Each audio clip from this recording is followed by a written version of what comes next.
Hi అండి, అందరికీ నమస్తే. నా ఊపిరి నీవే సఖ్య పార్ట్ 97. వ్యాపార ప్రపంచంలో ఆర్యకి ఉన్న శక్తివంతమైన హోదా, అలాగే సుకుమార్ గారి కుటుంబం యొక్క పలుకుబడి కారణంగా ప్రకాష్ గారు వెంటనే అతనికి ఉత్సాహంగా స్వాగతం పలికారు.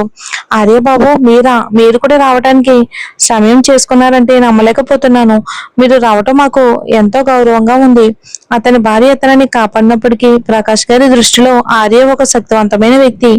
అతని కోపానికి గురవటం కానీ, అతని జోలికి వెళ్ళడం కానీ తను భరించలేనని ఆయనకు తెలుసు. ప్రకాష్ గారు, మీరు మరీ మర్యాద చేస్తున్నారు. ఈ రోజు మీ సంస్థ 20వ వార్షికోత్సవ వేడుక అని విన్నాను. పిలవకుండా వచ్చినందుకు నన్ను క్షమిస్తారని ఆశిస్తున్నాను. అలాంటిది ఏమీ లేదు. మీరు రావడం నాకు నిజంగా చాలా హ్యాపీగా ఉంది ఆర్య బాబు. నిజం చెప్పాలంటే నేను చాలా ఆనందంగా ఉన్నాను. ప్రకాష్ గారు మనస్ఫూర్తిగా ఆనందపడ్డారు ఆర్య రాక. మరియు అతనితో ఉన్నవారు కూడా అంతే ఆశ్చర్యపోయారు. ప్రకాష్ గారి సంస్థ వేడుకల్లో సుకుమార్ గారి కుటుంబానికి చెందిన ఆ రహస్యమైన గొప్ప అధిపతిని చూస్తామని వారిలో ఎవరు కూడా ఊహించలేదు. ప్రకాష్ గారు, ఆర్య గారు, మీ పెద్ద కూతురు అంజలి గారికి యజమాని అని మీకు తెలియదు అనుకుంటాను. ఏంటి, అంజలి ఆర్య గారి సంస్థలో పనిచేస్తుందా? సుకుమార్ గారి కుటుంబానికి చెందిన ఈ యువరాజు బాగోగులు ఎలా చూసుకోవాలో ప్రకాష్ గారికి మొదట అర్థం కాలేదు. కానీ ఇప్పుడు తన కూతురు ఆర్య దగ్గర పనిచేస్తుందని తెలిసాక ఆమెను అతనికి తోడుగా ఉంచడం మంచి ఆలోచన అని ఆయన అనుకున్నారు. అదే సమయంలో అంజలి సభా మందిరంలో అవినాష్తో కూర్చుని తన తండ్రి సంస్థ వ్యవహారాల గురించి మాట్లాడుతుంది. అవినాష్ తనకు తెలిసినవన్నీ చెప్తూ ఉండగా అంజలి శ్రద్ధగా వింటుంది. అకస్మాత్తుగా ఆమె తండ్రి తనని పిలవడం వినపడింది. అంజలి, అంజలి, ఇటురా. ఆమె అప్రయత్నంగా తన తండ్రి వైపుకు చూసింది. మొదట ఆమెకు తన తండ్రి కనిపించారు. కానీ ఆమె కళ్ళు వెంటనే మరొక వ్యక్తి యొక్క చల్లని సూది లాంటి కళ్ళని కలిశాయి. వారి మధ్య దూరం ఉన్నప్పటికీ అతని చూపు తన వైపుకే దూసుకొస్తున్న పదునైన కత్తిలా అనిపించింది. ఆ చూపు వేరొకరి మీద పడితే ఆ వ్యక్తి ప్రాణాలు పోయినంతగా భయపడతాడు. అయితే తన తండ్రి పక్కనే ఉన్న ఆ హుందాయిన వ్యక్తిని చూసి అంజలి భయపడకపోగా ఆగ్రహంతో రగిలిపోయింది. బన్నీని చూసుకుంటానని చెప్పాడు కదా, మరి ఇతనేంటి నాన్నగారి సంస్థ కార్యక్రమంలో ఉన్నాడు? మరి నా కొడుకు సంగతి ఏంటి? చివరికి ఆమె తన కుర్చీని వెనక్కి జరిపి తన తండ్రి వైపుకు నడిచింది. అంజలి, ఇక్కడికి రా. మనకు ఒక గౌరవనీయమైన అతిథి వచ్చారు. దయచేసి ఆర్యబాబు బాగోగులు చూసుకోవటంలో నాకు సహాయం చెయ్యి. ప్రకాష్ గారు ఆమెను రమ్మని సైగ చేస్తూ చెయ్యి ఊపారు. అంజలి తన తండ్రి ముందు నిలబడినప్పుడు వెంటనే శాంతించింది. ఎందుకంటే ఆర్యతో తనకున్న సంబంధం గురించి తన తండ్రికి తెలియకూడదని ఆమె అనుకుంది. నమస్కారం ఆర్య గారు, మా నాన్నగారి సంస్థ కార్యక్రమానికి స్వాగతం. ఆమె దూరంగా ఉంటూనే మర్యాద పూర్వకంగా తన చెయ్యి ముందుకు చాపింది. ఆర్య తన చేతిని చాపి ఆమె చేతిని పట్టుకున్నాడు. అతని పెదవులపై అర్థం కాని చిరునవ్వు మెరిసింది. నానా, నేను ఆర్య గారి బాగోగులు చూసుకుంటాను. మీరు మీ పని చూసుకోండి. ఆర్య గారు, దయచేసి ఇలా రండి. ఆమె ఆర్యని తనతో పాటు రమ్మని సైగ చేసింది. ఆర్య తల పైకెత్తి ముందుకు చూశాడు. అతను ప్రస్తుతం ఇక ప్రముఖుల టేబుల్ మీద ఉన్న వైపుకు వెళ్తూ ఉండగా అంజలి అతను వెనక్కి నడిచింది. ఇప్పుడు తామున్న చోటు నుండి తన తండ్రికి తమ సంభాషణ వినపడదని నిర్ధారించుకున్నాక ఆమె ఆతృతగా అడిగింది, బన్నీ ఎక్కడ? ఆర్య వెనక్కి తిరిగి, కంగారు పడుకో, నేను అతన్ని నిఖిల్కి అప్పచెప్పాను అని బదులిచ్చాడు. మీరు మా నాన్నగారి సంస్థ కార్యక్రమానికి ఎందుకు వచ్చారు? ఆమె అతని వీపు వైపుకు చూస్తూ అడిగింది. అభినందించడానికి. ఇంకెందుకు? ఆ వ్యక్తి తన పెదవంచిన చిరునవ్వు చిందించి ఆమె వైపుకు తిరిగాడు. ఆ సమయానికి వారిద్దరూ టేబుల్ దగ్గరికి చేరుకున్నారు. ఆర్య కుర్చీ వెనక్కి లాగి కూర్చున్నాడు. అంజలి అతను పక్కన కూర్చుంది. ఆమె ముఖంలో నిరాశ స్పష్టంగా కనిపించింది. మీ రాక మా నాన్నగారిని భయపెట్టింది. మీరు మీ హోదాతో ఇక్కడ కనిపించకూడదు. ఆమె నిస్సహాయంగా అతని వైపుకు చూసింది. మరి ఏ హోదాతో కనిపించాలి? ఆయన పెద్ద కూతురి ప్రియుడిగా వస్తే ఎలా ఉంటుంది? ఆర్య ఒక ఆకర్షణీయమైన చిరునవ్వుతో అడిగాడు. అంజలి దాదాపు కుర్చీలో నుంచి లేచి నిలబడినంత పనిచేసి కంగారుగా, పిచ్చి పిచ్చిగా మాట్లాడకండి అని అంది. నేను కేవలం అతిథిగా రాలేదు. మీ నాన్నగారితో ఒక వ్యాపార ప్రాజెక్ట్ గురించి మాట్లాడాలి అనుకుంటున్నాను. అతను ఆమె వైపుకు కనుబొమ్మలు ఎగరేశాడు. వాస్తవానికి అతను ఊరికే రాలేదు. అది విని అంజలి ఆశ్చర్యపోయింది. ఆర్య చేతిలో ఉన్న ఏ చిన్న ప్రాజెక్ట్ అయినా తన తండ్రికి కనీసం కొన్ని సంవత్సరాల పాటు లాభాలు తెచ్చిపెడుతుంది. అయితే ఆర్య అసలు ఉద్దేశం దయకు ప్రతిఫలం చెల్లించడం. కానీ తన తండ్రి అతనితో ఎక్కువగా కలవటం ఆమెకి ఇష్టం లేదు. అప్పుడే అనుష తన తల్లి చేయి పట్టుకుని ఆతృతగా చుట్టూ చూస్తూ ఇక సభా మందిరంలోకి ప్రవేశించింది. అకస్మాత్తుగా వేదిక ముందు ఎడమ వైపున ఉన్న మొదటి టేబుల్ దగ్గర అందమైన ఆకర్షణీయమైన ఆకారం ఆమె కంటపడింది. ఆమెకు అతని వీపు మాత్రమే కనిపించినా అది ఆమె గుండె వేగంగా కొట్టుకోవడానికి సరిపోయింది. వెంటనే ఆమె ఆ వ్యక్తి పక్కన కూర్చున్న ఒక సుపరిచితమైన ఆకారాన్ని గమనించింది. ఆ క్షణంలో ఆమెలో అసూయ, కోపం రగలడం ప్రారంభించాయి. అది అంజలి కదా? ఆ అందగాడితో నాకంటే ముందే చేరిపోయిందా? ఇలాగైతే కుదరదు. నేను కన్నేసిన వాడిని అంజలి తన్నుకుపోవటానికి వీల్లేదు. అమ్మా, ఆయనే ఆ వ్యక్తి. వెళ్ళి నాన్నని అడుగు, ఆయన ఎవరో.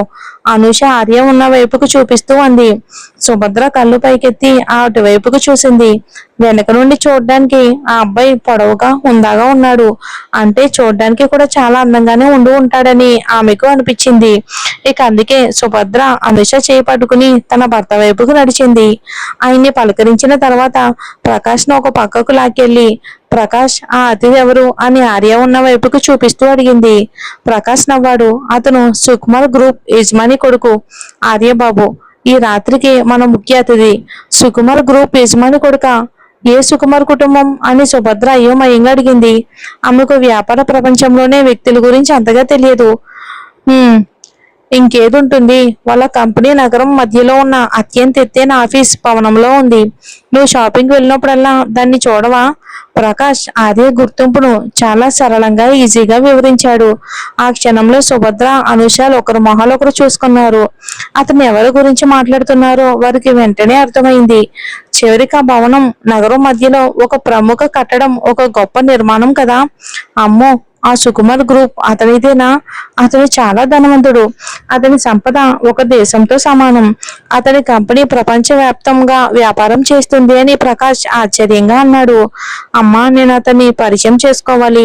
నేను ఆర్యాని ఖచ్చితంగా పరిచయం చేసుకోవాలి. అనుష ఎంత ఆనందంగా ఉంది అంటే ఆమెకు దాదాపు పిచ్చెక్కినంత పనైంది. తన తండ్రి కంపెనీ కార్యక్రమంలో సుకుమార్ గ్రూప్ ప్రెసిడెంట్ ను కలుస్తానని ఆమె కలలో కూడా ఊహించలేదు. అదే సమయంలో సుభద్ర అసంతృప్తిగా కళ్ళు చిన్నవి చేసింది. ఆర్య బాబుకు తోడుగా ఉన్నది అంజలినా? ఆమె అతడితో అసలు ఎందుకుంది? అంజలి నిజానికి ఆర్య ఆధ్వర్యంలో ఒక నగర కంపెనీలో పనిచేస్తుందని ఇప్పుడే తెలిసింది. అందుకే అతన్ని చూసుకోమని చెప్పాను అని ప్రకాష్ జవాబిచ్చాడు. నాన్న, నన్ను చూసుకోమని ఎందుకు చెప్పలేదు? నేను కూడా మీ కూతుర్నే కదా. అనుషాక వెంటనే అంజలిపై అసూయ కలిగింది. నాన్న కావాలని అంజలికు ఆర్యతో సమయం గడపడానికి అవకాశం ఇచ్చారా? నిన్ను వెళ్ళమన్నా నువ్వు అతనితో ఏం మాట్లాడగలవు? అసలు అతన్ని ఎలా చూసుకోవాలో నాకే తెలియడం లేదు అని ప్రకాష్ నిస్సహాయంగా మందలించాడు. అతని పెద్ద కూతురు తన తరపున అతిథి బాగోగులు చూసుకోవటం అదృష్టమే. నిజానికి ప్రకాష్ ఆ వైపుకు కొన్నిసార్లు చూశాడు. అంజలి ఆర్యతో బాగానే కలిసిపోయినట్టు అనిపించింది. అయితే వాళ్ళు నిజంగా ఏం మాట్లాడుకుంటున్నారో ఎవరికీ తెలియదు. నిజానికి ఆర్య రాకతో అంజలి ఎంత అసంతృప్తిగా ఉందో ఎవరూ ఊహించలేరు.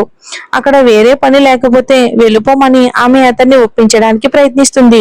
కానీ మొండి కటం అక్కడే ఉండాలని పట్టుబట్టాడు. మీకేదో అత్యవసర పని ఉందని నేను మా నాన్నగారికి చెప్తాను, దానివల్ల ఆయన మిమ్మల్ని తప్పు పట్టరు అని ఆమె తొందర పెట్టింది. అంజలి గారు, మీరు మీ నాన్నగారు అతిథిని తరిమేస్తున్నారా? మీరు నన్ను బయటికి పంపడానికి ఇలాగే ప్రయత్నిస్తూ ఉంటే నేను మీ నాన్నగారికి ఫిర్యాదు చేసి న్యాయం జరిగేలా చూడమని అడుగుతాను. ఆ వ్యక్తి హుందాగా ఒక టీ కప్పు పట్టుకుని తనకిష్టం లేని టీని ఒక గుక్క తాగాడు. అంజలి తన ఎర్రని పెదవులను కొరుక్కుంది. ఆర్య, నేను మిమ్మల్ని వేడుకుంటున్నాను, మా నాన్నగారికి సహాయం చేయటం ఆపండి. మీరు నిజానికి దయకు ప్రతిఫలం చెల్లిస్తున్నారని ఆయనకు తెలియదు, కాబట్టి అది ఆయనకు న్యాయం కాదు. అంజలి, నీకు ఒక విషయం చెప్పాలి. ఎవరో మీ నాన్నగారి వ్యాపారం మీద కన్నేశారు. కొన్ని చిన్న నిర్మాణ సామాగ్రి కంపెనీలను స్వాధీనం చేసుకుని ప్రణాళికను అమలు చేయడానికి ప్రయత్నిస్తున్నారు. అందులోని మీ నాన్నగారి కంపెనీ కూడా ఒకటి. ఇప్పుడు కూడా నేను మీ నాన్నగారికి సహాయం చేయకూడదని మీరు అనుకుంటున్నారా? అతను ఆమె వైపుకు తిరిగి మెల్లగా అన్నాడు. ఆ వార్త విని అంజలి ఉలిక్కి పడింది. ఆమె తల పైకెత్తి, అతను చెప్తుంది అబద్ధం కాదని సూచించిన ఆ వ్యక్తి గంభీరమైన కళ్ళల్లోకి చూసింది. నువ్వు చెప్పేది నిజమేనా అని అడిగింది అంజలి. నిర్మాణ సామాగ్రి పరిశ్రమ ఎప్పుడూ లాభదాయకరమైనది. అంతేకాక లాభం ఎక్కడ ఉంటే అక్కడే పెట్టుబడిదారులు ఎప్పుడూ ఉంటారు అని అతను నిర్లక్ష్యంగా వ్యాఖ్యానించాడు. అది విని అంజలి ఆశ్చర్యపోయింది. వ్యాపార ప్రపంచం ఎప్పుడు కఠినమైన మనుగడ నియమాలతో మోసపూరితంగా ఉంటుందని ఆమెకు తెలుసు. కానీ అది తన తండ్రికి జరుగుతుందని ఆమె ఎప్పుడూ ఊహించలేదు. ప్రస్తుతం వారికి అంత దూరంలో లేని ఒక చోటు నుండి ఒక వ్యక్తి నిరాశతో కూడిన చూపుతో ఆమె వైపుకు చూస్తున్నాడు. ఇక ఆమెతో పరిచయమైన కొద్దిసేపటికే అంజలి పక్కన ఒక అద్భుతమైన వ్యక్తి ఉన్నాడని అవినాష్ గమనించాడు. తనకంటే చిన్నవాడిలా కనిపించే ఆ వ్యక్తి నిజానికి సుకుమార్ గ్రూప్ యొక్క గొప్ప శక్తివంతమైన నాయకుడు ఆర్య అని అతను ఇప్పుడే ఇతరుల నుండి విన్నాడు. మరి చూద్దాం ఏం జరుగుతుందో వచ్చే ఎపిసోడ్లో.